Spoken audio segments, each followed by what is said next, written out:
우리가 돈을 관리할 때 예산을 세워서 남는 돈을 오늘 어떻게 저축하고 투자할지를 공부했습니다. 네. 그죠? 그래서 그 중에서 먼저 기억해야 될 건 저축은 몇 년 미만, 4, 5년 미만은 그냥 적금만 들고 그런 걸 찾아라. 그 다음에 5년 이상은 펀드라는 상품을 해보자. 그래서 펀드도 한 7년, 10년 가면 나쁘지 않아요. 그래서 매달 적립식으로 안전하게 10만 원, 20만 원 해보고 목돈은 투자하는 건 조심해야 돼요. 예, 그거는 좀 예금에 하는 게 좋을 것 같고 그 다음에 아까 그 통장을 쪼개서 목적을 위해서 그걸 보내라 얘기를 했고 보험은 집에 가셔서 보험증권을 꺼내서 중풍이 되는지 확인하고 실비가 없는 분들은 우체국이나 손해보험 한 2, 3만 원 하면 가입되니까 하라. 노후자금은 생각보다 국민연금이 좋으니까 국민연금을 알아보고 더 활용해서 하라. 그럼 여러분들이 돈 걱정 없는 우리 집을 만들 수 있을 것 같고 부동산은 아까 이야기했지만 조심해서 내가 살 곳을 정해서 하라. 그러면 우리가 행복해질 수 있을 것 같아요.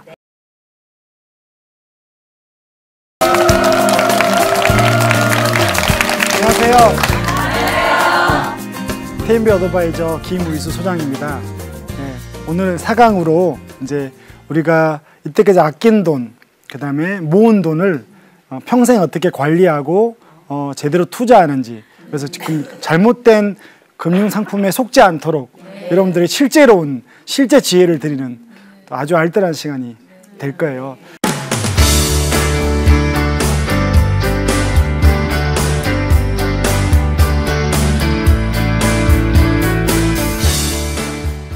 우리가 이제 남는 돈 가지고 보면 우리가 흔히 하는 게 적금이 있죠. 네. 그다음에 또 뭐 있을까요? 펀드도 있고요. 그다음에 보험도 있고 또 주식도 있고 뭐 부동산 이런 게 크게 우리가 할 수 있는 거. 그 외에는 별로 없죠. 예, 그러면 이제 부동산부터 이야기를 측면에서 볼 때 첫 번째는 인구적인 그러니까 인구를 봤을 때 아이들 잘 안 태어나잖아요. 그리고 요즘 젊은 친구들 결혼해요? 아니요. 그럼 이걸 통해서 우리가 배울 수 있는 건 이제 대형 평수는 끝났다. 그럼 여러분들이 이제 저도 이제 강남에 사무실이니까 이제 이렇게 많이 오시거든요. 50대 분들, 60대 분들. 그러면 노후 준비해야 되잖아요. 그럼 제가 늘 이야기하는 게 자식에게 돈 주지 말자. 그 노인대학 가서 첫 번째 강의가 자식에게 돈 안 뺏기는 방법을 가르쳐줘요. 아주 중요해요. 지혜롭게 안 뺏기는, 줄 듯 말 듯 하면서 이제 끝까지 효도하게 하는. 이게 아주 중요한 건데, 두 번째는 이제 부동산을 매각하는 거예요. 혹시 이제 대형 평수가 있는 분들은 제가 2, 3년 전부터 그랬어요. 파는 시기가 아니다. 정부가 바뀌어서 어쨌든 부동산에 대해서 지금 여러 가지 대책을 마련을 하고 있으니까 경기가 회복되면 부동산 파는 시기가 한번 올 거라고 저는 개인적으로 보는 거예요. 지극히 개인 생각이에요. 그러니까 원래 부동산과 주식은 디커플링이었어요. 그러니까 주식이 오르면 부동산 좀 떨어지고 부동산이 오르면 주식시장은 좀 떨어지지만 금융위기 이후로 경제 전체가 흐트러졌기 때문에 경제가 회복되면 주식시장도 오를 거고요. 부동산도 같이 올라요. 첫 번째는 유동성. 지금 돈을 많이 풀었기 때문에 유동자금이 많거든요. 지금 MF에 수백 조가 가 있거든요. 그 자금이 동시에 부동산과 주식시장에 몰릴 수 있는 거죠. 왜? 노문 동안 안 올랐고 지난 5년간 평균 11%가 떨어졌거든요. 근데 떨어진 건 그 가격 대비 떨어졌지 물가를 생각하면 20%가 넘어 떨어졌거든요. 그래서 제 생각은 올해는 집을 사는 시기는 맞아요. 왜냐하면 세금 면제잖아요. 취득세하고 양도세도 면제니까 일단은 내 집이 없는 분들은 가능한 한 올해 사는 게 좋아요. 사는 게 좋고, 살 때 이제 문제는 여기 계신 분들이 이제 30대, 40대도 있지만 50대, 60대가 있을 때는 50대, 60대는 뭘 보고 사야 되는가 하면 애들은 버려야 돼요. 애들은 논점이 아니에요. 얘네들이 지금 대학생이고 뭐 취직에 있으면 5년 길면 10년 뒤면 나갈 친구들이에요. 그러면 부부가 부동산에 대해서는 어떻게 생각해야 되는가 하면 우리의 삶을 어디다가 중심을 둘 거냐. 은퇴하고 나면 지금 뭐 직장도 생각하고 뭐 여러 가지가 생각되잖아요. 아이 학교도 있고. 하지만 은퇴하고 나면 이제 우리가 가진 돈이 부족할 수 있는데 어디로 가야 되느냐를 먼저 부부끼리 이야기가 돼서 어떤 곳에서 어떤 지역에서 우리 삶을 40년 살 거냐를 이야기를 해야 돼요.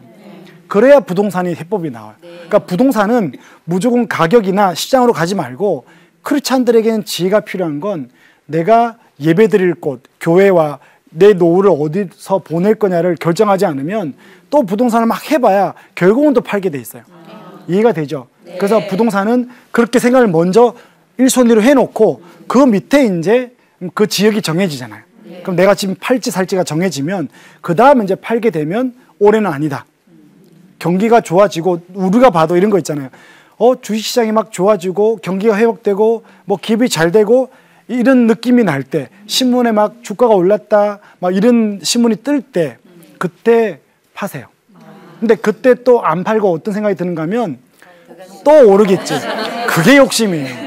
예, 그걸 주님 앞에서 내려놔야 되는 거고요. 이제 그런 대박은 없으니까 그 욕심을 자꾸 옛날 수익 생각하지 마세요. 내려놓고 그때가 파는데 32평에 사는 분들은 노후가 되면 아이들이 없다고 생각해 보면 32평이 넓어요. 예, 40평대 더 넓어요. 예, 남편이 아파서 쓰러져도 들리지도 않아요. 여보 하고 부르면 이게 좁아야 되는데 집이 크면요, 예, 쓰러져 있어도 정말 이게 신문에 났어요. 쓰러진 거 모르고 부인에서 돌아가셨다고. 좁은 집이 좋아요. 여보 이래도 들리는 집. 예, 그런 집. 그러니까 저는 노후를 생각했을 때 무조건 다운사이징 해야 돼요. 그래서 기본적으로 제가 보는 거는 노후에 현금이 제일 좋거든요. 예, 그래서 빚 없고 노후 자금 현금 갖고 쓸 때 24평이면 일단 좋고 내 집이 40평 되면 30평대, 내 집이 30평 되면 20평대로 넘어오는 게 좀 좋을 것 같아요. 그렇게 해서 좀 노후 준비를 하고 이제 아이들이 30, 40대에서 아직까지 고등학생 이런 집이 있는 집은 아이들이 어디서 교육할지도 중요한 거니까. 하지만 그 애도 곧 나가니까 무조건 노후까지 생각해서 집을 골라라. 그게 해법이에요. 그래서 부동산은 아까 얘기했잖아요. 오르지 않을 거다. 하지만 한 번 꿈틀거리면 또 우리 마음이 또 온 세상이 또 역시 부동산은 불패야. 그때가 위험해요. 네, 그때 한번 오르고 나면 저는 이제 없다고 생각하거든요. 그래서 마지막이라고 생각을 하고 이제 노후 준비를 할 거면 오피스텔은 서울은 너무 많이 올랐어요. 너무 많이 올랐어요. 원룸도 많이 올랐고요. 그래서 차라리 기회를 봐서 좀 소형 아파트 쪽으로 월세 받는, 앞으로 월세를 바뀔 거니까 예, 오피스텔보다는 조금 이렇게 외곽으로 나가더라도 작은 평수 15평, 18평 정도의 아파트는 앞으로도 수요가 계속 있을 것 같아요. 아이들이 결혼 안 하고 합가해서 살아야 되는데 이 단독 세대로 계속 살게 될 거고, 그 다음에 또 이제 노인들 인구가 많아지잖아요. 그러면 그분이 한 분이 돌아가시면 노후 자금이 없으면 그 24평마저도 다운사이징을 해야 되는 시기가 돼서 보통 혼자 계시는 분들, 남자가 혼자 있을까요? 여자가 혼자 있을까요? 예, 여자가 8년 더 살거든요. 그러면 여자 혼자 있으면서 24평 현금 없는데, 그래서 결국은 나중에 10세가 넘어가면 24평, 30평도 남편이 죽고 나면 소천하시고 나면 또 다운사이징 해야 되고서 앞으로는 10평대 중후반, 20평대 초반이 20년, 30년 계속 각광받을 수 있다. 이 정도면 좀 되겠죠. 그렇게 부동산을 좀 보고 좀 가면 될 것 같고요.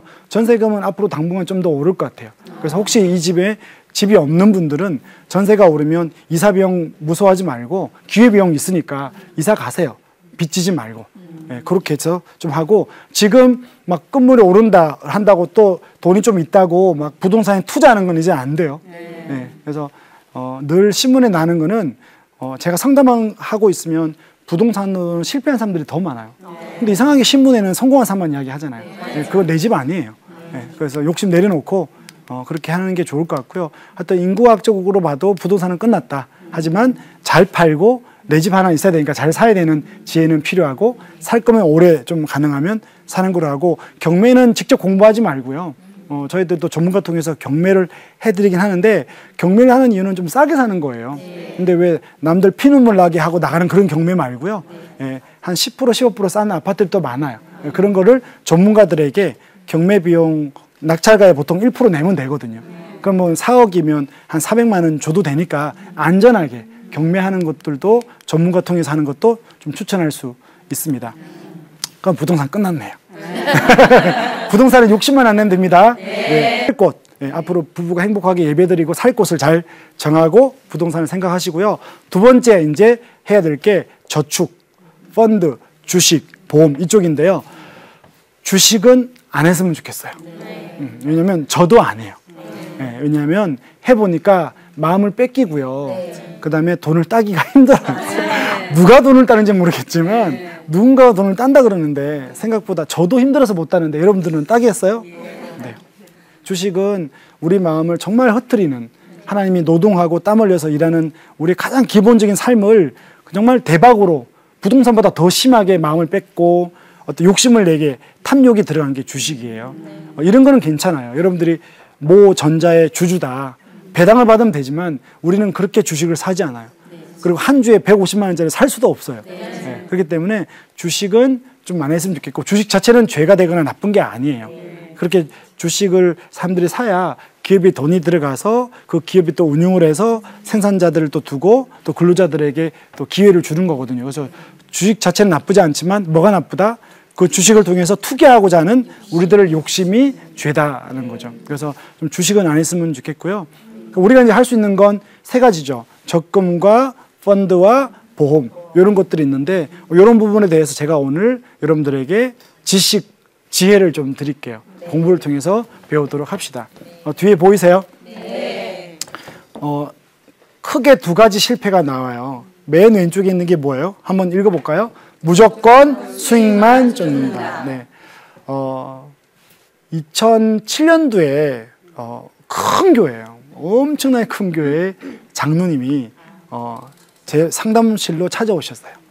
근데 이분을 누가 소개했는가 하면 모 회계사님인데 그분도 장로님인데 그분이 2003년도에 제가 이제 TMB를 만들고 이제 우리가 펀드를 할 때 2003년도에 강남에서는 많은 분들이 중국 펀드를 했어요. 네. 서민들은 2006년도에 했지만 이미 좀 아는 분들은 2002년도, 3년도에 중국 펀드를 했어요. 자, 여기서 펀드는 나쁜 게 아니에요. 적금하고 똑같이 기업에 투자해서 이익을 받는 거거든요. 그래서 이제 펀드는 저는 좋다고 펀드를 좀 해야 된다는 생각을 하고요. 어쨌든 이분이 2007년도에 오셔서 그분 소개로, 그분이 수익이 많이 났으니까 그거 보고 온 거죠. 또 이제 마음에는 뭐가 있었다? 대박 심리가 있는 거죠.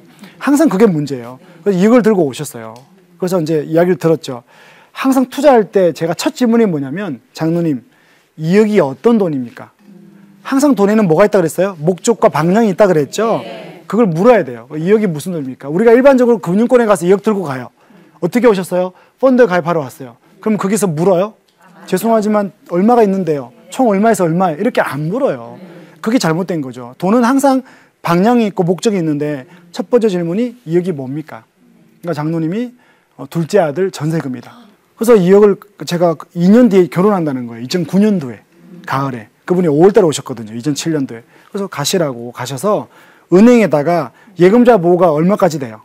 5천만 원까지 되니까 한 금융기관에 1인당 5천만 원이거든요. 그러면 권사님 5천, 장로님 5천, 한 금융기관에 1억. 그래서 제가 4,500만원씩 하라고 그랬는데 1억 하고 또 다른 금융기관에 그러면 예금자 보호가 되니까 그렇게 하라고 했는데 장로님이 왜 나는 펀드 안 해주냐는 거예요. 네, 누구는 해주고 돈이 작아서 그러냐, 네가 잘 나가서 그러냐, 되게 서운해 하셔서요 저한테. 저는 정말 진심으로 해드린 건데 이익 받으면 좋죠. 저도 수수료가 생기니까. 근데 가셔서 모 은행에 중국 펀드하고 브릭스를 한 거예요. 네, 그래서 2년 뒤에 그분한테 이야기는 안 듣고요. 그분은 소개로 어떤 그 회계사님한테 들었는데 2억이 1억 3,500이 된 거예요. 자, 그러면 이분이 뭘 잘못했을까요? 이분이 가입한 펀드가 문제일까요? 아니에요. 아직까지 시간 놔뒀으면 수익이 났거든요. 이분이 한 건 투자할 수 없는 돈을 투자한 거죠. 여기서 우리가 이제 배울 게 하나 나와요. 아, 그러네. 그러면 2년간은 투자해서는 안 되는 것들을 우리는 배울 수 있는 거죠. 그래서 기억하세요. 우리가 저축만 해서는 안 돼요. 예금금리가, 기준금리가 지금 2.75이기 때문에 너무 낮거든요. 물가보다 낮아요. 그러니까 여러분들이 어떤 권사님은요, 몇 억을 넣어놨는데 까먹는데 아무것도 안 해가지고 더 빨리 까먹는 거예요. 생각보다 빨리 없어져요. 여러분들이 그 계산을 못하는 거예요. 노후에 내가 있는 자산과 현금이 얼마 있는데 한 달에 얼마씩 빼먹으면 이자 계산해가지고 몇 년 뒤에 없어지는 거 계산 못 하잖아요. 계산해보면 다 없어져요. 한 10년 뒤에 없어져요. 생각보다 우리 노후가 만만찮아요. 그래서 이제 또 위험하게 투자를 하는데 어쨌든 물가로부터도 지켜야 되지만 원금도 지켜야 되는 이 두 가지를 다 해야 되는데 이분은 2년을 잘못 투자한 거죠. 여기서 우리가 배울 건 앞으로 여러분들이 어떤 돈을 저축할 때 항상 목적을 생각하자. 그 돈의 네임택을 붙이는 거거든요. 그래서 아까 4년간 여행 간 가정 있죠. 제주도 여행 가는 거. 그건 어디다가 넣었을까요? 이렇게 공부하면 재밌어요. 적금 넣었죠. 네. 3년, 4년까지는 무조건 뭐만 해라? 정기 적금만 하는 거죠. 그러면 투자로 넘어올 수 있는 기간은 5년 이상이어야 되는 거죠. 5년부터 10년 정도는 시간이 있는 돈. 예를 들면 이런 거죠. 우리 셋째 태어났다 그랬잖아요. 우리 셋째가 이제 돌 지났죠. 우리 셋째는 대학 갈 때 제 나이가 졸업하면 70이라고요. 그럼 대학 준비해야 되거든요. 그래서 30만 원씩 이제 투자를 하는 거예요. 그럼 그걸 저축해요? 투자해요? 네, 투자를 가야 되는 거예요. 왜냐하면 30년, 20년 뒤에 물가가 장난이 아니고 대학 등록금이 제 때보다 10배 올랐거든요. 제가 46만 원 주고 다녔으니까 1학기 때. 지금 500만 원 하잖아요. 그럼 얘가 갈 때는 대학 등록금이 얼마인가 하면 2억 5천 들어요. 그럼 그게 물가인데 저축하면 안 되는 거거든요. 네, 이해가 되시죠? 그래서 이제 5년 미만은 저축만 해라. 또 실패사를 떠나볼게요. 그 다음 거를 한번 읽어볼게요. 파란색. 물가를부터 시작. 물가를 고려하지 않고 저축만 한다. 네, 또 한 권사님이 오셨어요. 그 권사님이 보험을 들고 온 거예요. 그래서 이제 금리가 좋을 때 했는데 이 권사님은 보험증권에 뭐라고 적혔는가 하면 만기가 됐거든요. 2008년도에. 그 1,500만 원을 들고 오셨어요. 큰 돈이죠. 이분이 이제 왜 사기를 당했다고 그랬는가 하면 그 보험증권에 뭐라고 적혔는가 하면 애가 4살 때 가입을 했는데 요 1,500만 원만 나오면 애가 연년생이거든요. 위가 누나고 밑에가 남동생인데 학자금 준비가 다 끝난다 그랬어요. 그때는 대학 자금이 120만 원이었으니까. 그러니까 1,500이면 대학 자금이 2명이 4년이 다 끝나는 거였어요. 그래서 권사님이 그 당시에 작은 돈 아닌 돈을 열심히 부었어요. 15년간. 그리고 만기 때 1,500이 나왔는데 큰딸이 이화여대를 간 거예요. 그 1,250만 원 썼대요. 입학금까지 다 쳐서. 그럼 얼마 남았어요? 250만 원이 1년 쓰고 나니까 없더래요. 그래서 자기는 이 나쁜 사람이 다 있나. 분명히 내가 이거 엮기만 하면 애들 2명 대학 등록금은 다 끝난다고 했는데 그럼 권사님하고 그 설교사가 뭘 놓쳤어요? 물가를 놓친 거죠. 그럼 이분이 뭘 잘못했어요? 15년간 투자하지 않고 열심히 저축한 것도 잘못이 될 수가 있는 거예요. 왜냐하면 저금리니까.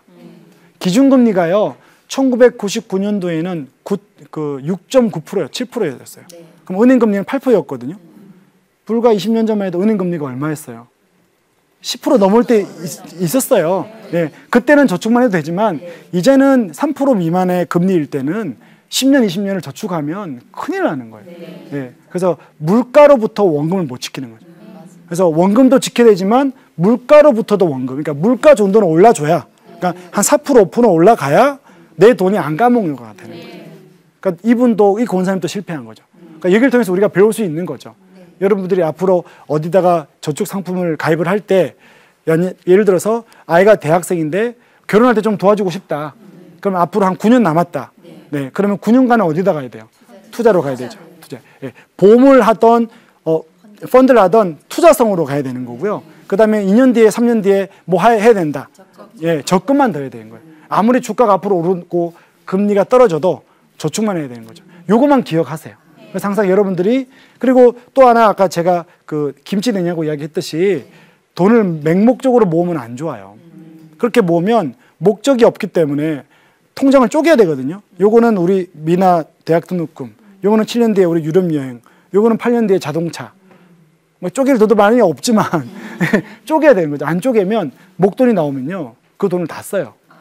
여러분들도 아까 냉장고 사야 되죠. 또 남편들은 또 뭐 차 바꿀 생각 할 거예요.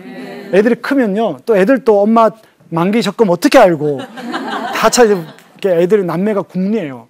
오빠, 엄마 3천 나오는데 참 우리 뭐 여행 갈까? 그럼 어떻게 엄마를 꼬드길까? 오빠가 이렇게 할래? 내가 이렇게 할래? 그 휴대폰 빠뜨리는 사람도 있어요. 좋은 거 살리고. 그리고 2천이 나오면 만기가 되기 전에 이미 머릿속에서는 온 가족이 기분, 그리고 돈 쓸 때는 기분 좋잖아. 막 서로 연기 주고 같이 쓰고. 네, 그러면 벌써 1,000만 원 없어지는 거예요. 그러지 말고 저축할 때 먼저 목적을 정하고, 그럼 시간이 정해놓으니까 그 시간 안에 저축이냐 투자냐를 정하면 될 것 같아요. 또 집에 가셔서 보험증권을 다 꺼내세요.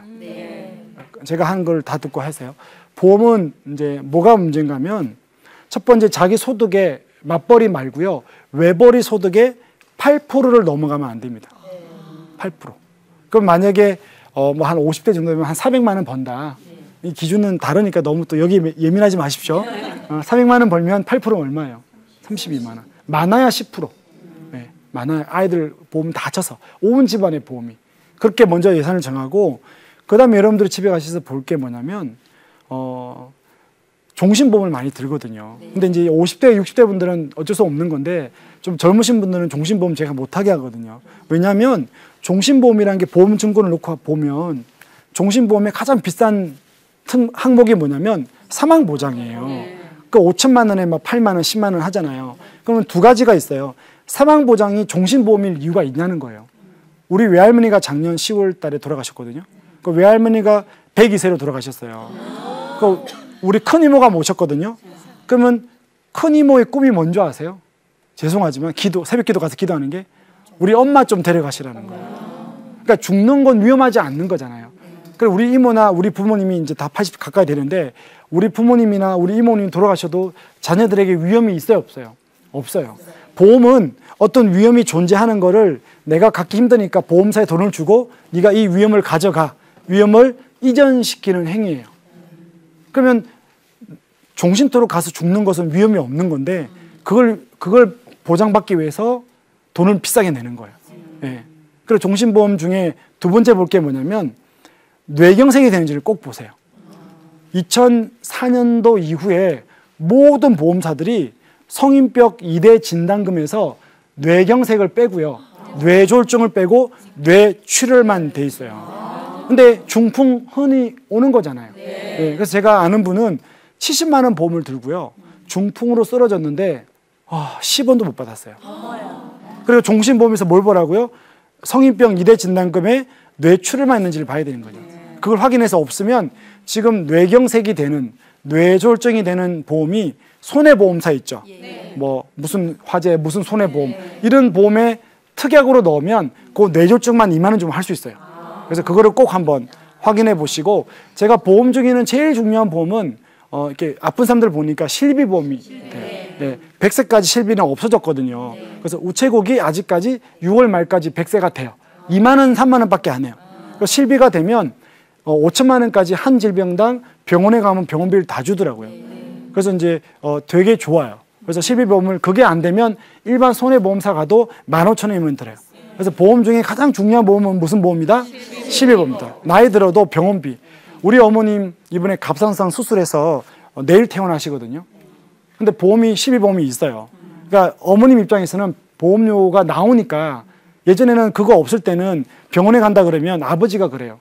자꾸 안 가시려고 그러고 왜 안 가려고 그래요?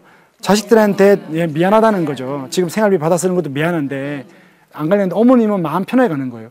실비보험에서 다 해주는 거거든요. 네. 그렇기 때문에 이제 마음 편하게 병원 갈 수 있기 때문에 실비보험이 있어야 된다. 두 번째는 암보험과 성인병인데 암은 다 됐을 거고 성인병에서 뭐가 없다? 뇌경색, 뇌졸중이 없고 뇌출혈만 있으니까 아무리 비싼 보험도 그게 없으니까 점검해서 손해보험사에 가서 실비가 없으면 실비에다가 끼우면 실비하고 해가지고 한 3, 4만 원이면 돼요. 네, 그렇게 해서 보험은 좀 하면 좋을 것 같고 그 다음에 연금은 아까 이야기했지만 그 50대, 60대들은 원금보장 되는 거가 변액연금 같은 거고요. 국민연금이 더 좋아요. 제가 50대들 오시면 보험사 연금 들지 말고 국민연금 하라 그러거든요. 그래서 이제 지금 얼마 넣는지만 알아보고요. 없으면 지역가입자라고 지금 하세요. 89,000원 내면 16만 원 받거든요. 10년 내면. 그걸 보험으로 계산하니까 보험사에 25만 원 내는 거 똑같은 거예요. 보험사에 25만 원 10년 내면 국민연금 주는 16만 원 나와요. 그럼 보험이 좋아요? 국민연금이 좋아요? 네. 물론 그것 때문에 지금 젊은 친구들이 받을지 못 받을지는 모르겠지만 어쨌든 여러분들은 받는다고요. 그래서 국민연금 나쁘지 않아요. 그래서 국민연금을 밀린 것은 되고 근데 보류라고 정지된 거 있거든요. 그러니까 목돈 넣어서 이렇게 하시면 돼요.